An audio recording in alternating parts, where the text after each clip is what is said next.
Now, one of the things that we're recognizing in any industry is that there's kind of a business model by which that industry operates. And certainly that's the case with the auto industry. And what we're seeing today is a transition from sort of that historic model to a new business model. For example, in the old model, we tended to have leaders that were more like kings. We tried to make it very lean.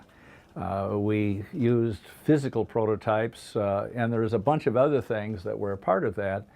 But what we're doing now is transitioning, and we're in the middle of that transition to a new business model. The new business model is very interesting, and we're in that kind of transition right now. And one aspect of it, for example, is we want to be lean. We've always wanted to have minimum number of labor hours to produce a car or whatever, but lean isn't good enough anymore. In fact, the leanest plant in North America for many years was a Ford plant building Tauruses and Sables south of Atlanta, Georgia. It's gone because it was not agile. So lean agile means that you have the ability to shift and change as the market changes. But it's lean agile, it's virtual prototypes rather than physical prototypes. That is, the computer modeling is a very important part of this industry. Leaders that look more like coaches rather than kings. The focus is the team, not the individual. And so what we're in is that mega transition to this new business model, and it's not over with, it's really underway. We don't know exactly what shape it's going to take, but it's happening very, very quickly.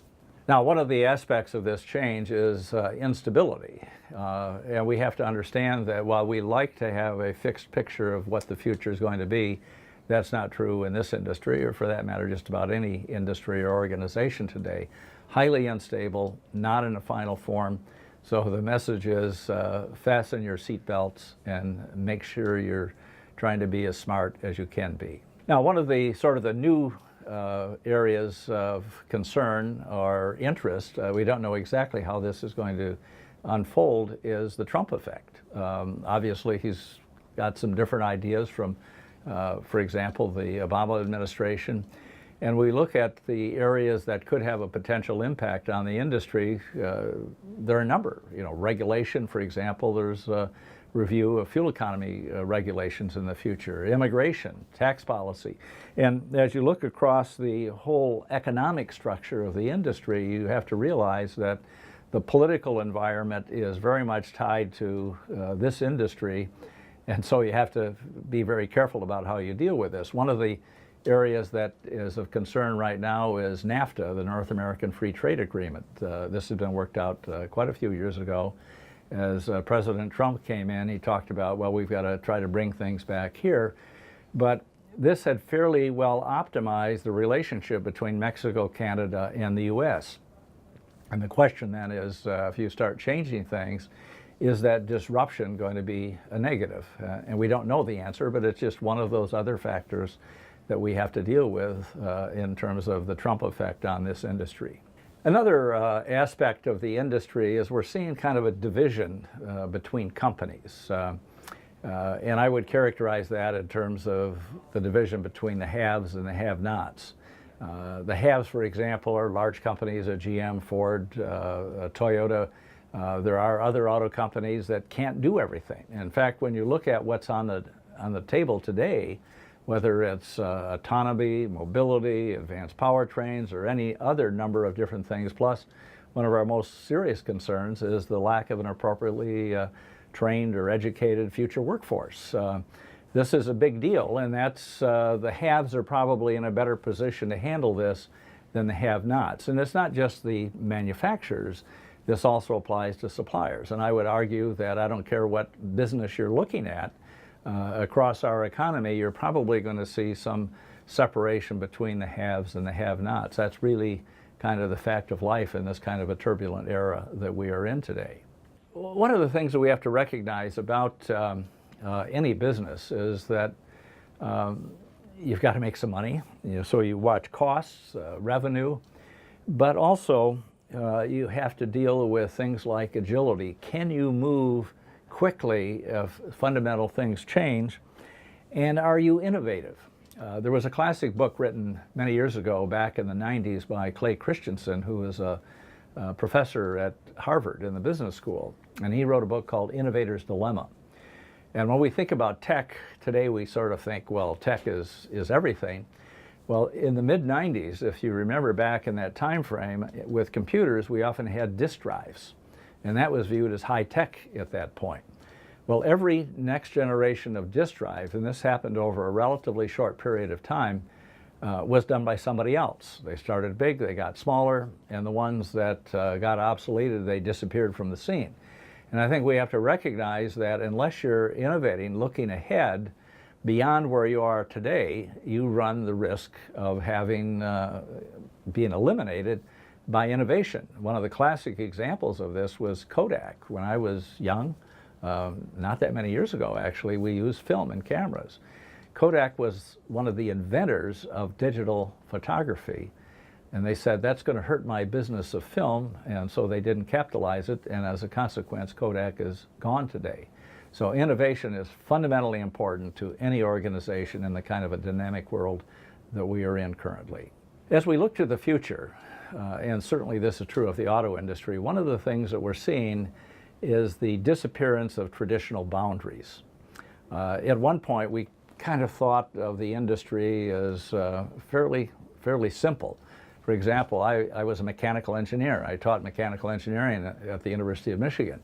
And mechanical engineering was the auto industry. Not anymore. I mean, it's obviously electronics, aerospace, all the engineering disciplines are here. Another thing that we looked at was, well, it's the manufacturers. We typically call them OEMs, or original equipment manufacturers. This is the GM, the Fords, the Toyotas, Hondas, and so on. And over 90% of the R&D in those companies was done inside of those companies, for the industry, done inside of those companies. Today, as they've spun off component operations, as we've seen new suppliers come in from all over, whether it's locally or from Silicon Valley or some other place in the world, over 50% of the R&D, the invention, is now coming out of the supply base.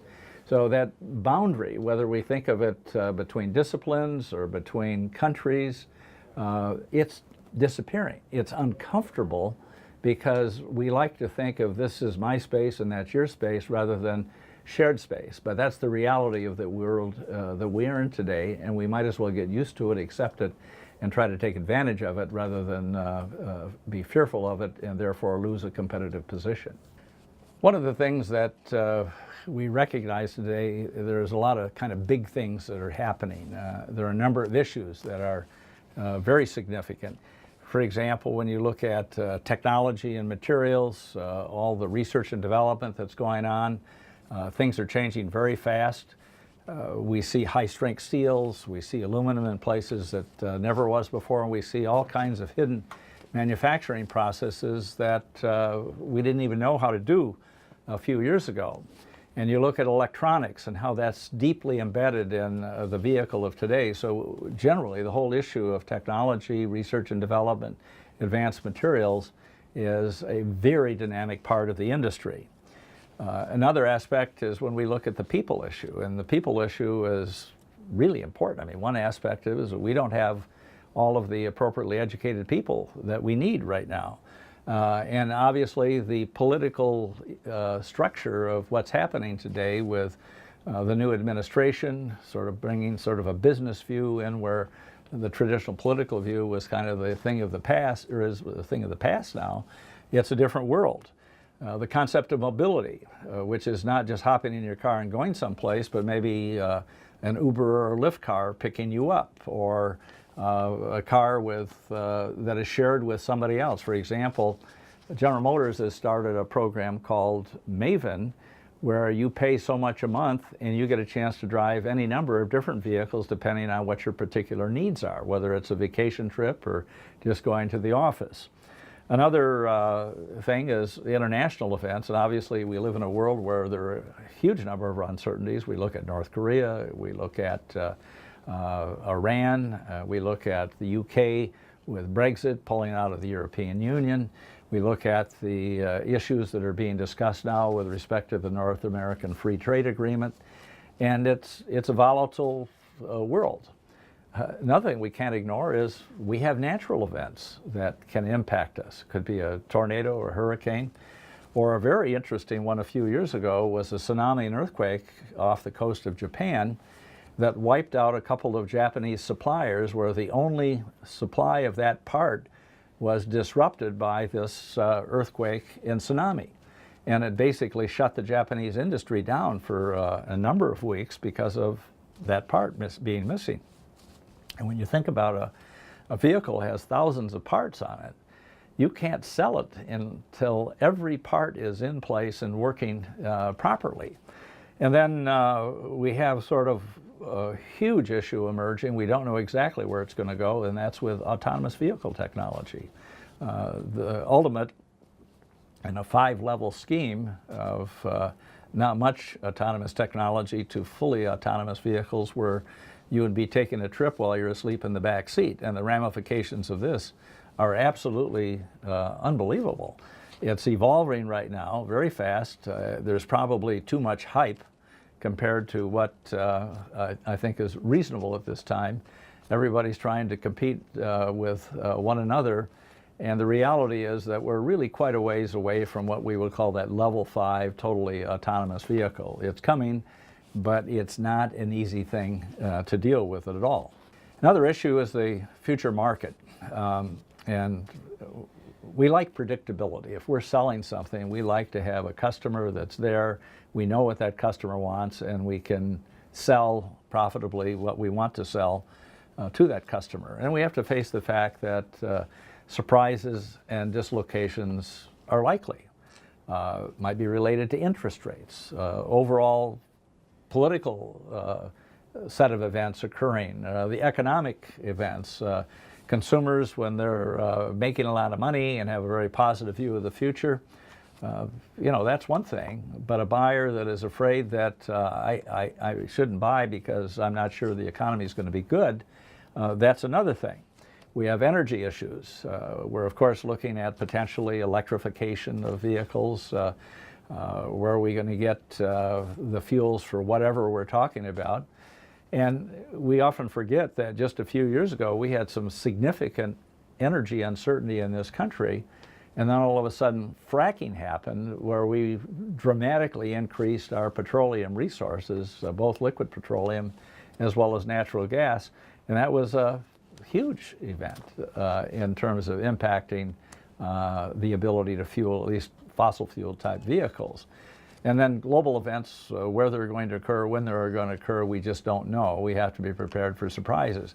Look at just here recently in Hawaii, when they put out a warning that a missile was coming with a hydrogen bomb, and how people panicked, not because it was real, but it was a mistake that got everybody's attention. And it's something that we've talked about very extensively. And you could think of a lot more types of things that could impact us. And if you're in business, that's true of the auto business, and I suspect just about any business, you have to be prepared for uncertainty. You have to have a backup plan. You have to be willing to think ahead, both on the positive and negative side, so you're prepared. One of the things that we're confronting today in manufacturing in general, and this is certainly true of the auto industry, is that we've got a talent problem. We've got a very large number of people retiring. We went through a period a few years back where there was little hiring. And as the boomers are retiring now, what we're seeing is that we're going to be very short of talent.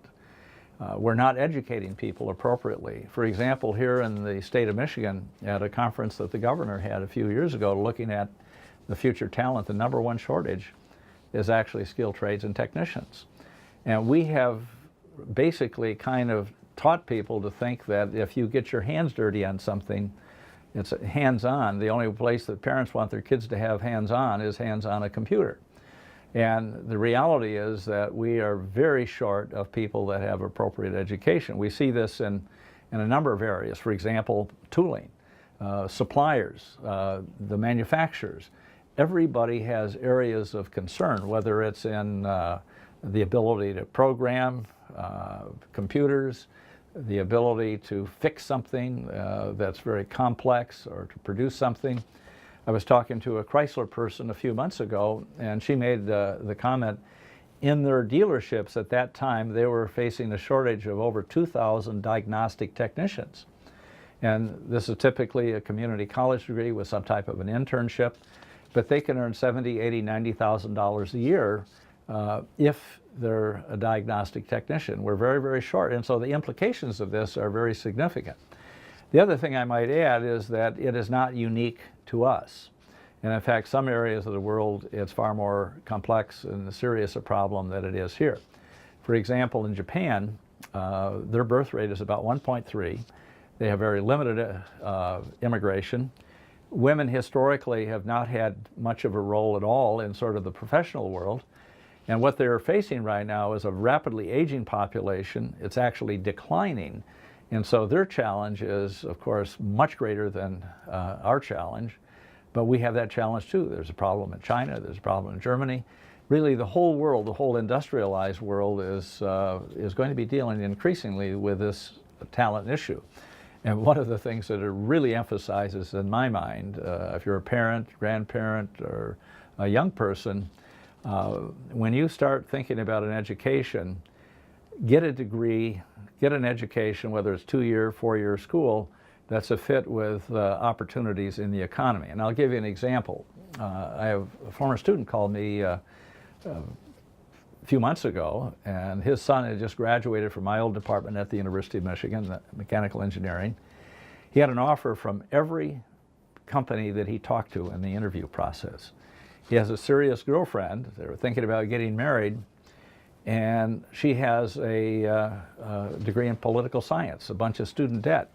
And her question was, the reason he called me is I know people in the political world, and I tried to connect him with a few people, but there was nobody out there looking for someone with the background that she had and the education that she had. So it's really critical, I think, for people in general to recognize where the growth opportunities are going to be and what kind of an education you should have. It doesn't mean that you have to be a math genius if math isn't your thing.